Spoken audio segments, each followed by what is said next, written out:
ଶ୍ରୀ ଶ୍ରୀ ଜଗନ୍ନାଥ ରଥ ପରିକ୍ରମା 8 ଜାନୁଆରୀ 2024 ସୋମବାର ଦିନ ପବିତ୍ର ବ୍ରହ୍ମକ୍ଷେତ୍ର ଜିଗିନିପୁର ବଳଦେବଜୀଉ ମନ୍ଦିର ପ୍ରାଙ୍ଗଣରୁ ଏକ ବିଶାଳ ଶୋଭାଯାତ୍ରା ଆରମ୍ଭ ହୋଇଥିଲା।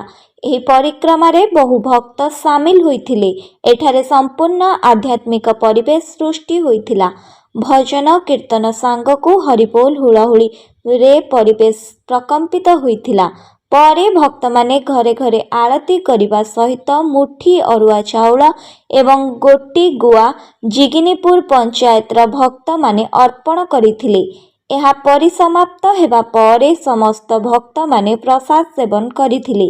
ଏହି ପରିକ୍ରମା ରଥ ଭ୍ରମଣ ସମୟରେ ନିଶ୍ଚିନ୍ତ କୋଇଲି ବିଡିଓ ମହୋଦୟ, ବ୍ଲକର ଅଧ୍ୟକ୍ଷା ରୋଜି ସେଠୀ, ଉପାଧ୍ୟକ୍ଷ ଅଶୋକ କୁମାର ଓଝା, ପୂର୍ବତନ ଅଧ୍ୟକ୍ଷ ସବିତା ଓଝା, ସରପଞ୍ଚ ତିଳୋତ୍ତମା ରାଉତ, ମ୍ୟାନେଜିଂ ଟ୍ରଷ୍ଟି ଧୀରେନ୍ଦ୍ର ନାଥ ବେହେରା, ବିନୋଦ କୁମାର ସାମଲ, ଜ୍ଞାନରଞ୍ଜନ ରାଉତ, ଜ୍ୟୋତିରଞ୍ଜନ ସ୍ୱାଇଁ, ପ୍ରମୋଦ ସ୍ୱାଇଁ ପ୍ରମୁଖ ଯୋଗ ଦେଇଥିଲେ। ନିଶ୍ଚିନ୍ତ କୋଇଲିରୁ ବ୍ୟୁରୋ ରିପୋର୍ଟ, ବର୍ଣ୍ଣନା ଟିଭି।